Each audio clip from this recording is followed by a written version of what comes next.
Welcome to the channel, and today we're plunging headfirst into a numismatic enigma so layered, so perplexing, and so steeped in unanswered questions that it has haunted collectors, historians, and even insiders at the U.S. Mint for decades. The story of the 1998 quarter dollar, a coin that should have been nothing more than another everyday workhorse of American currency, yet instead stands as a lightning rod for rumors, speculation, and borderline obsession. Because what if a small mistake made it one of the rarest coins ever struck? And what if that mistake wasn't just a single mishap, but part of a chain of strange events that year, which unfolded quietly behind closed doors, never officially documented, yet leaving physical traces in the form of coins that shouldn't exist? Coins that carry anomalies so bizarre they defy the official narrative. And to really understand how deep this rabbit hole goes, we have to set the stage in the late 1990s. When the U.S. Mint was not only maintaining its standard coinage production, but was also feverishly preparing for the rollout of the 50-state quarters program, a massive shift in design, production, and public engagement that would begin in 1999. And in the midst of all this preparation, with dies being tested, alloys being examined, and schedules being pushed to their limits, the Philadelphia Mint quietly struck the 1998 P quarters. Millions of them. Coins that at first glance looked entirely ordinary to the untrained eye, but soon, sharp-eyed collectors began noticing subtle, almost imperceptible oddities, mint marks that were faintly tilted or shifted from their usual position, letters in United States of America, or E pluribus unum, that showed signs of doubling or tripling under magnification. Devices like Washington's profile or the eagle on the reverse that appeared to have ghostly outlines, as if a second image had been lightly stamped on top of the first, and then came reports of completely missing designer initials.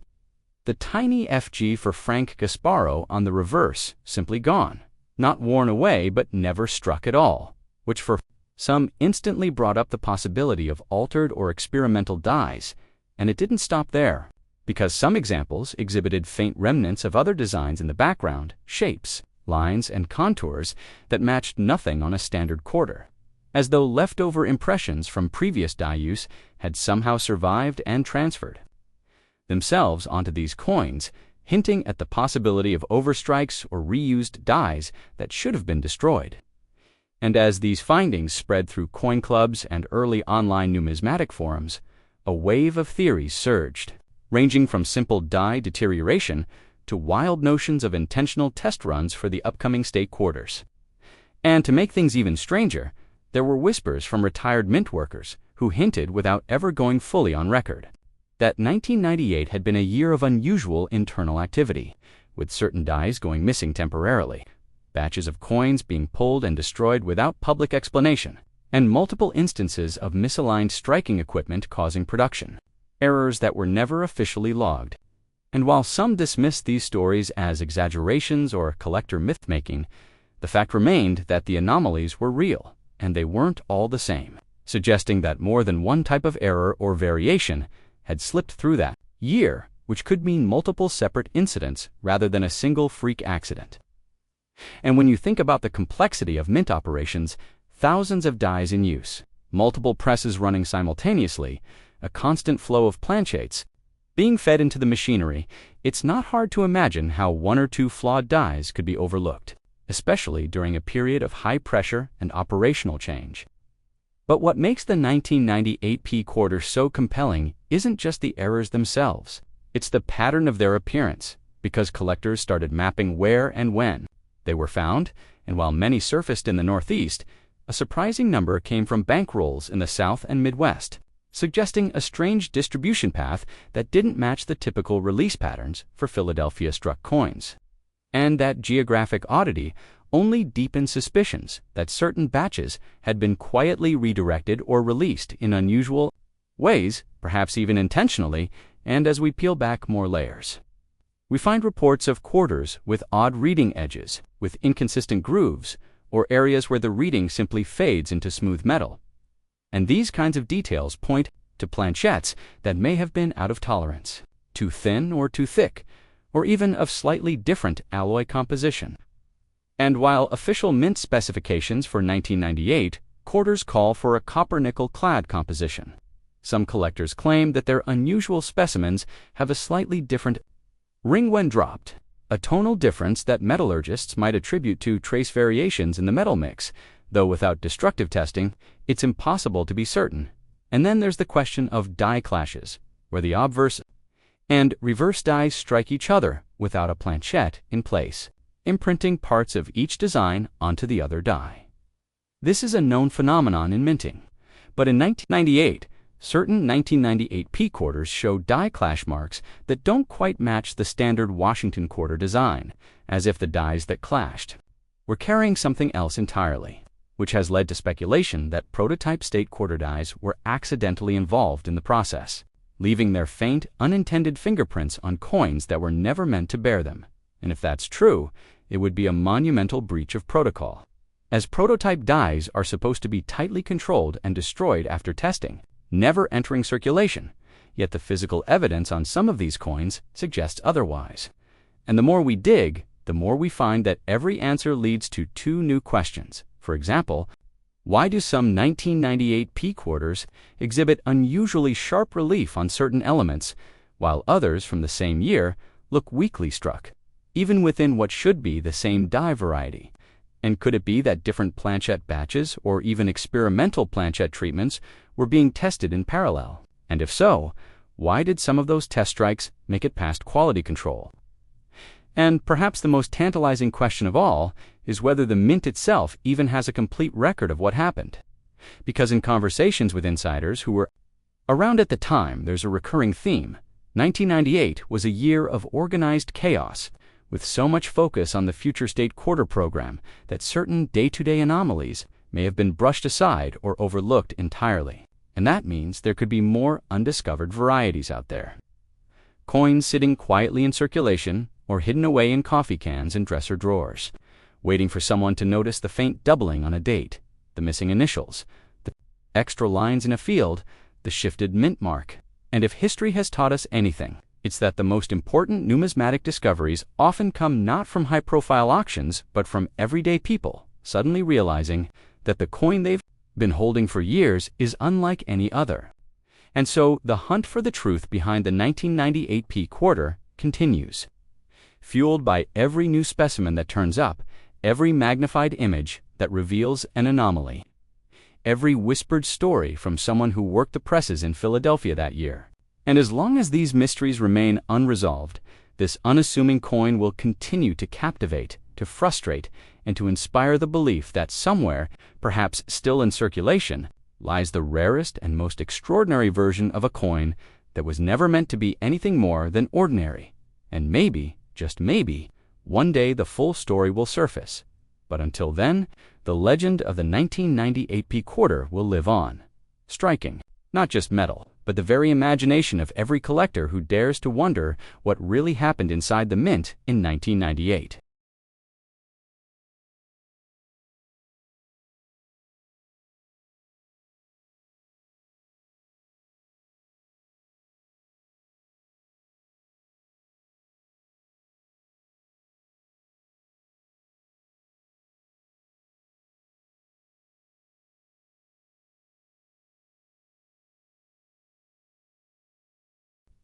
Next, what if a small mistake made it one of the rarest coins ever struck? Not because it was intended to be a commemorative, not because it was designed to be special, but because it emerged quietly from the presses of the Philadelphia Mint in 1996 as part of the routine run of quarter dollars. Yet something, or perhaps a combination of somethings, went so strangely awry in its creation that decades later it has become the subject of whispered conversations between collectors, heated debates among numismatic experts, and obsessive hunts by those convinced that within the flow of ordinary change lies the key to unraveling one of the most enduring minting mysteries in modern U.S. coinage. And to understand why this particular 1996 P quarter dollar commands such a gravitational pull on the curiosity of anyone who hears its story, we have to dive deep into that year's historical context, a time when the U.S. Mint was producing billions of coins to feed a roaring economy, and the Philadelphia facility in particular was tasked with staggering production demands, a setting ripe for the occasional oversight, but rarely one that would leave a permanent mark on history. Yet here we are, confronted with tales of bizarre minting anomalies on certain 1996 P quarters that go beyond a mere weak strike or slightly misaligned die. We're talking about quarters with faint, ghost-like impressions, as if another image once occupied the space but was wiped away before the strike. Coins where Washington's profile carries a shadow of duplication that makes you question your own eyes. Edges that reveal incomplete reading, as though the collar die failed to fully embrace the planchette during striking. And in some cases, mint that are inexplicably off-center, tilted, or in positions that defy the documented die layouts of the year. Which begs the question, were these simply the product of overworked machinery and human error? Or could they be linked to experimental strikes, die trials, or even a series of clandestine test runs meant to evaluate new techniques that somehow slipped into public circulation because numismatic lore is filled with examples of coins born not from carelessness alone but from those shadowy corners of production where official records are vague, incomplete, or altogether silent, and the 1996 P quarter fits neatly into this pattern, especially when you consider the rumors that some of these era coins displayed doubling in unexpected places like the motto "In God We Trust" or the date itself. Sometimes in a way that appears mechanical, other times looking like hub doubling, a distinction that keeps experts arguing over whether they're seeing post-strike movement or evidence of something far stranger at the hubbing stage. And then there's the chatter about certain planchettes that seem to be of slightly different composition, lighter or darker in tone, as though they came from a batch intended for another denomination entirely. A notion that gains weight when you hear the accounts of collectors finding 1996 P quarters that feel ever so slightly off in heft, a whisper of deviation that might be imperceptible to the casual hand, but instantly triggers suspicion in the mind of someone who has handled thousands of coins. And the deeper you go into these reports, the more the patterns emerge. Stories of coins with die cracks stretching like fault lines across Washington's hairline. Clash marks that suggest dies met without a planchette between them and then continued to strike, transferring ghostly images of the reverse into the obverse fields. And even examples where the mint mark appears to have been punched by hand. A practice long abandoned by 1996, but perhaps resurrected under unusual circumstances, leading to the tantalizing possibility that these coins were part of a small run of special dies prepared for some purpose lost to time. And in the background of all this intrigue is the Philadelphia Mint itself, a behemoth operation with layers of machinery, personnel, and procedural oversight. Where most coins are born flawless, but where, in the rarest instances, something slips through or is allowed to slip through, and years later, those survivors become the focal points of myth, suspicion, and obsession. And so the 1996 P quarter dollar, unassuming to the naked eye, yet brimming with unexplained irregularities, invites us to question the very narrative of modern minting, to ask whether the anomalies were accidents in the truest sense or whether they were part of a story the mint never intended to tell. Because when you have examples with partial collar strikes leaving a telltale spread in the rim, others with weakly impressed lettering that fades like a vanishing dream, and still others where the relief seems subtly but noticeably lower than standard, you start to wonder if perhaps multiple factors converged in 1996 to create a perfect storm for numismatic oddities. A convergence fueled by production quotas, equipment transitions, and the human element that can never be fully accounted for in official reports, and as collectors have scoured rolls, searched through pocket change, and haunted bank lobbies for decades in the hope of finding one of these outliers. Their discoveries have only deepened the mystery because each coin seems to tell its own version of events, some suggesting mechanical mishaps, others whispering of secret projects, and still others presenting anomalies so subtle they could only have been noticed by the most trained of eyes. And in this way, the 1996 P quarter has transcended its role as mere currency to become a riddle cast in a tangible artifact that challenges the neat boundaries of numismatic classification, a spark that has ignited endless speculation in journals, online forums, and collector meets where theories range from the plausible that certain dies were improperly prepared or misaligned to the fantastical that these coins were part of an unrecorded design experiment, perhaps even a prototype for a different portrait or reverse design that was ultimately shelved, leaving only faint remnants on the surviving pieces. And the beauty of the mystery is that no one theory fully accounts for every anomaly, which means the hunt is far from over, and as each new coin is found, cataloged, and analyzed, we edge closer to understanding the truth. Yet the possibility always remains that the full story may be locked away in the Mint's archives in memos and production logs that will never see the light of day. And so the 1996 quarter dollar remains an enigma in our pockets, a piece of modern history wrapped in layers of unanswered questions, a coin that forces us to confront the limits of what we can know about the objects we take for granted. And perhaps that's what keeps it alive in the minds of collectors. The notion that somewhere out there, in the vast sea of circulating change, there are still coins waiting to be found. Coins that hold not just metal and design, but a fragment of a story that was never meant to be told. A story of mistakes and experiments, of oversight and intention, of the interplay between chance and design, and in the end, maybe that's why we keep looking, keep sifting through coins one by one, because we're not just searching for metal, we're searching for the truth. And the 1996 quarter, with its countless whispers and shadows, is the perfect lure for that quest.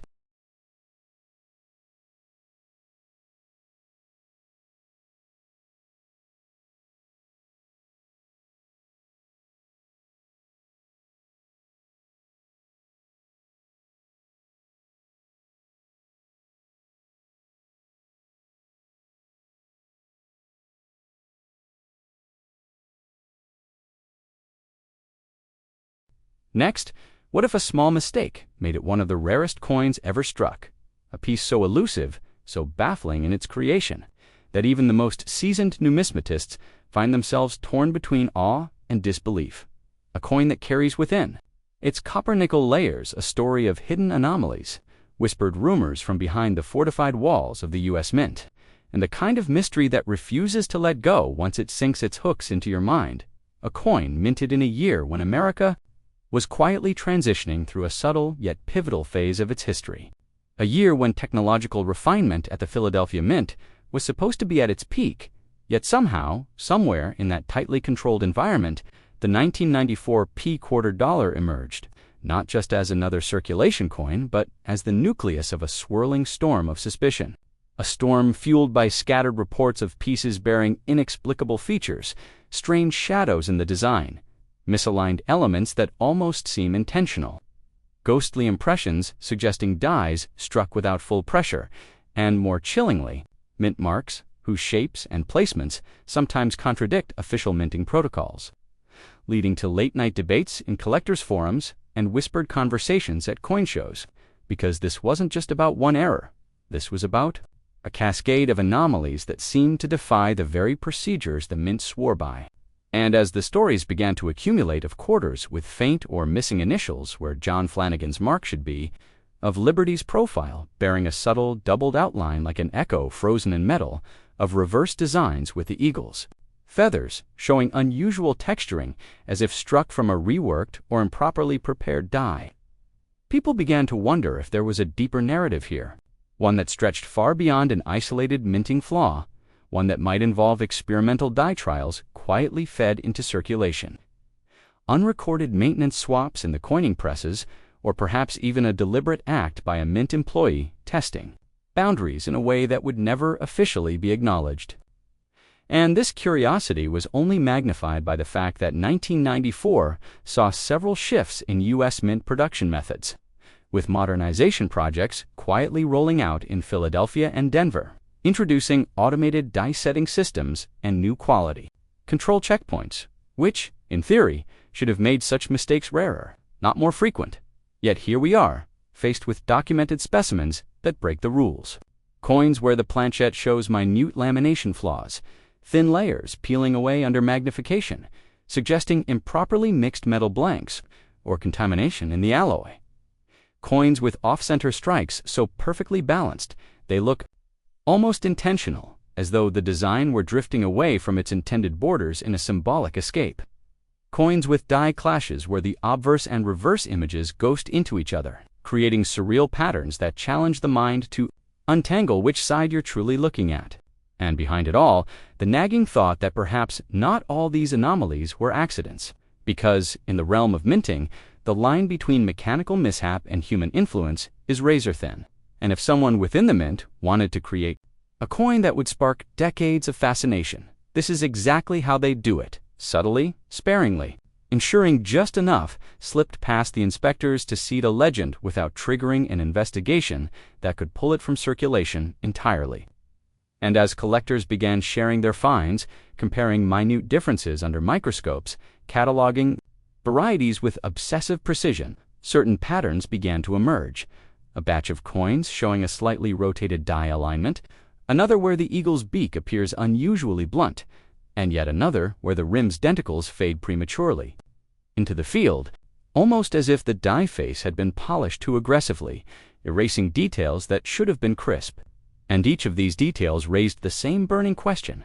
why 1994? Why the Philadelphia Mint? And why so many variations on what should have been a completely standardized design? And this is where the more shadowy theories take root. Theories involving the mint's experimental work on die hardening techniques during that period, or the possibility that certain dies were re-engraved on site without formal approval, introducing microscopic differences that today serve as breadcrumbs for those determined enough to chase them. And yet, for every theory, there's a counterargument, an official line that mistakes happen, that with millions of coins struck daily, anomalies are inevitable. But the counter to that counter is equally strong. Yes, errors happen, but clusters of specific, unusual errors happening within a narrow production window suggest something more than chance. And the deeper you dig, the more you start to see the 1994 P quarter not as a single coin, but as a network of intertwined stories, each one leading you to another mystery. From the collector who swears he found a specimen with no reading on its edge, despite being struck on a clad quarter planchette, to the dealer who claims to have handled a piece with an incue's reverse design, like an unstruck brockage, to the archivist who quietly mentions that certain mint production records from that year were lost in a filing transition, a phrase vague enough to be harmless, yet suspicious enough to fan the flames. And in the numismatic world, every such oddity becomes a puzzle piece, each one hinting at a larger picture that might never be fully seen. And that's the intoxicating danger of this coin's story. Once you start pulling on the threads, you're drawn deeper into a labyrinth of mechanical intricacies, bureaucratic silences, and human fascination, where the distinction between fact and legend blurs, and the hunt becomes as important as the truth itself. Because in chasing the 1994 P quarters anomalies, you're not just collecting metal, you're collecting questions, each one heavier than the coin in your hand, each one pulling you back for another look, another theory, another late-night search through pocket change, hoping that maybe, just maybe, you'll catch a glimpse of the impossible hiding in plain sight. And the moment you do, you'll understand why this unassuming piece of everyday currency has become one of the most talked about enigmas in modern American coinage. Not for what it's worth, but for what it dares you to believe. Next, imagine holding an ordinary-looking 1994 P quarter dollar in your hand. Its familiar Washington profile. Staring back at you, the reverse bearing that proud eagle you've seen 1,000 times before, and yet, something feels off, something so subtle that it's almost whispering to you through the ridges of the redded edge, something that, if you could just put your finger on it, might unravel one of the strangest and most persistent mysteries in the world of us, numismatics. Because what if, hidden inside this seemingly everyday piece of change, there lies a story of error, an anomaly so bizarre, so entangled in historical quirks, minting mishaps, and bureaucratic blind spots, that even the most seasoned collectors are still scratching their heads 30 years later, wondering how such a coin ever escaped the iron grip of the Philadelphia Mint's quality control. And what if, the moment you flip it under the light, you spot a ghost-like doubling around the date or the letters in Liberty, a strange shadow in Washington's hairline, or a mint mark that doesn't quite match the expected shape for that year, sending you spiraling down a rabbit hole of speculation, research, and obsession. Because the 1994 P quarter has become more than just a coin, it's a portal into a labyrinth of unanswered questions about the minting process itself, a process that, in theory, should have been perfect after decades of refinement. And yet, in 1994, something unusual happened behind closed doors, something involving master hubs, working dies, and planchettes that somehow allowed coins with dramatic yet elusive flaws to slip quietly into circulation, where they would pass from hand to hand unremarked upon by millions. Until sharp-eyed collectors began to notice strange inconsistencies, the faint outline of an extra profile overlapping Washington's, die clashes that left the ghost of the eagle's wing imprinted across his cheek, planchettes struck slightly off-center so that the rim swelled unevenly like a tidal wave frozen in metal, or even letters that seemed to fade mid-stroke as if the coin itself were erasing part of its own identity, and each discovery only deepened the enigma. Because no one could explain why so many different types of anomalies seemed to cluster around a single year and mint mark, raising theories that ranged from the plausible worn dies pushed past their limits in a rush to meet production quotas to the outlandish secret test strikes for a design change that was never approved or even an experimental metal composition quietly abandoned before the public could be told. And while the U.S. Mint's official stance has always been that such errors are merely the byproduct of normal production wear and tear, the sheer variety and oddity of 1994 P anomalies suggests something else entirely, something more deliberate or at least more complicated than a simple slip-up. And that suspicion only grows when you examine certain coins where the P mint mark seems oddly positioned, tilted, or formed in a shape inconsistent with the standard punch of the era, leading to whispered rumors among collectors about a lost die trial or an unrecorded modification to the minting equipment. And of course, there are the really strange pieces, quarters where the devices look soft and almost melting, as though the strike pressure fluctuated mid-blow.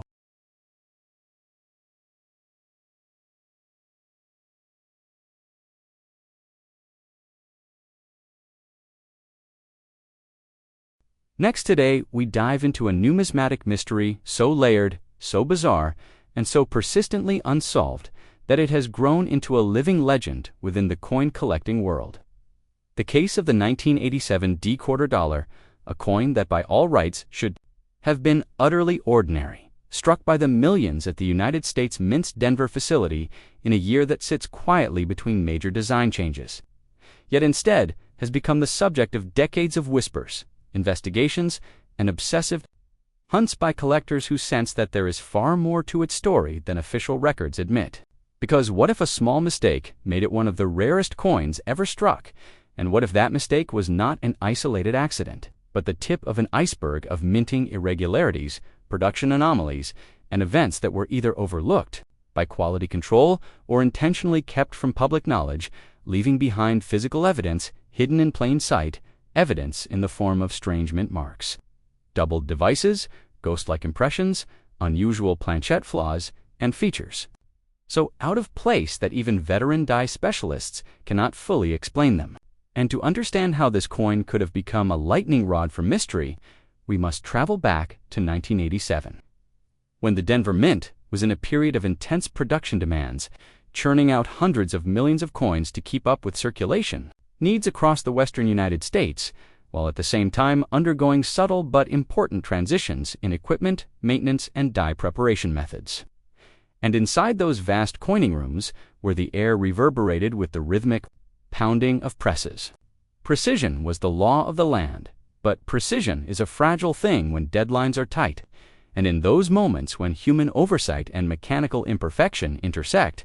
that is where anomalies are born. And the 1987D quarter is a prime example, because while most of its mintage conformed to expectations, certain pieces began to surface that bore subtle yet undeniable deviations, mint marks struck at odd angles, sometimes higher or lower than the standard position for the era, serifs on the D that appeared elongated or oddly squared, letters in United States of America and E pluribus unum that showed signs of doubling, tripling, or even faint overlapping with ghost images from earlier strikes,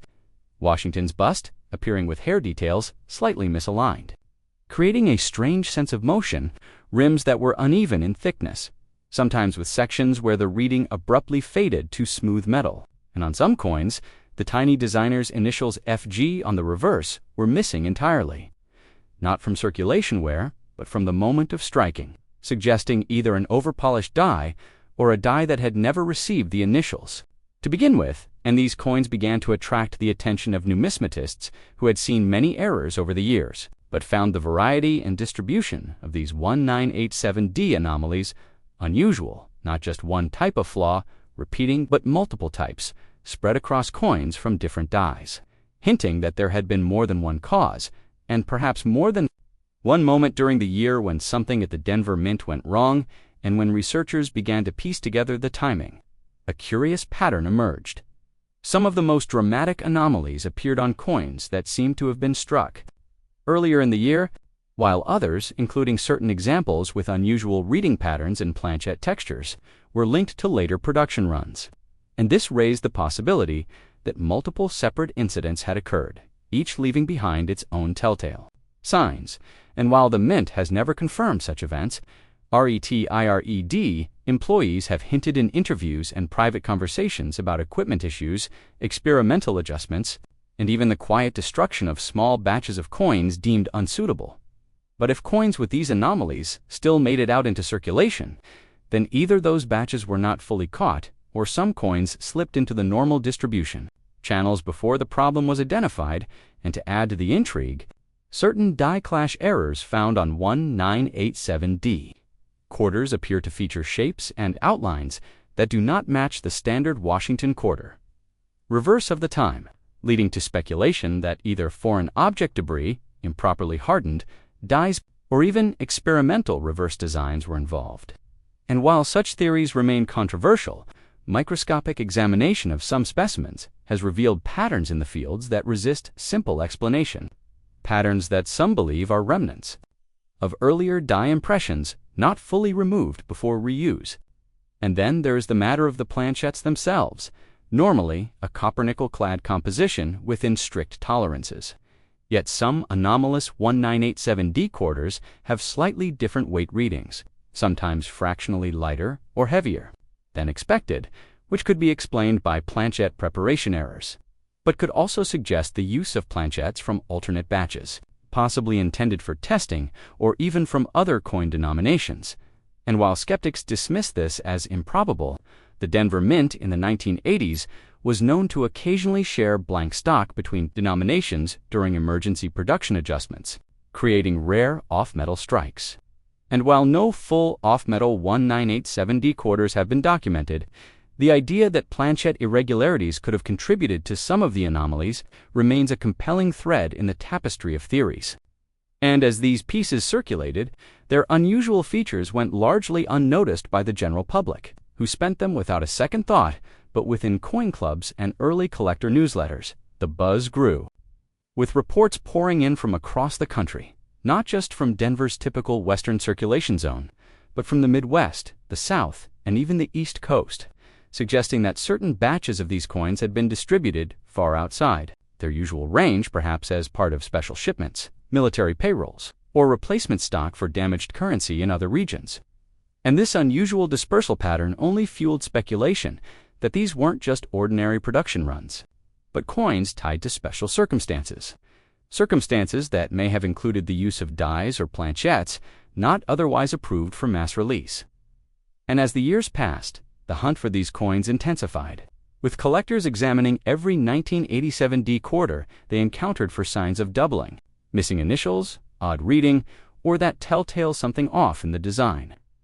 And as more varieties were cataloged, the story deepened because no two anomalies seemed exactly alike, and the differences were sometimes subtle enough to require high magnification. Yet they were there, physical evidence of something that defied the neat, orderly process the Mint claimed to maintain. And for those who believe that coins can tell stories beyond their official history, the 1987D quarter has become a symbol of the gaps between what is recorded and what truly happened. A coin whose metal surface is like a diary written in a language of tiny imperfections, waiting to be fully translated, and with each discovery, be it a newly documented double die, a mint mark variant, a peculiar clash mark, or an unexplained surface texture, the mystery refuses to fade, instead growing more compelling. Because if so many different anomalies exist from this 1 year in mint, how many more might still be out there, hiding in change jars, bankrolls, and forgotten drawers? And if those coins could speak, what would they tell us about the inner workings of the mint in 1987? About the decisions made on the production floor? About the moments when a press operator saw something unusual and chose whether to stop the line or let it run? About the possibility that some errors were quietly ignored to avoid halting output? And about the chance that some of these coins were never errors at all, but intentional trials that were supposed to be destroyed, yet somehow slipped away into circulation? And perhaps the most tantalizing thought of all is that somewhere, in a handful of coins still passing anonymously from hand to hand, lies a specimen so unusual, so distinct, that it could provide the key to unlocking the entire mystery, a coin whose existence would confirm once and for all that the anomalies of the 1987 decorder were not random accidents, but part of a larger, hidden story in the history of U.S. coinage, a story still waiting to be told in full.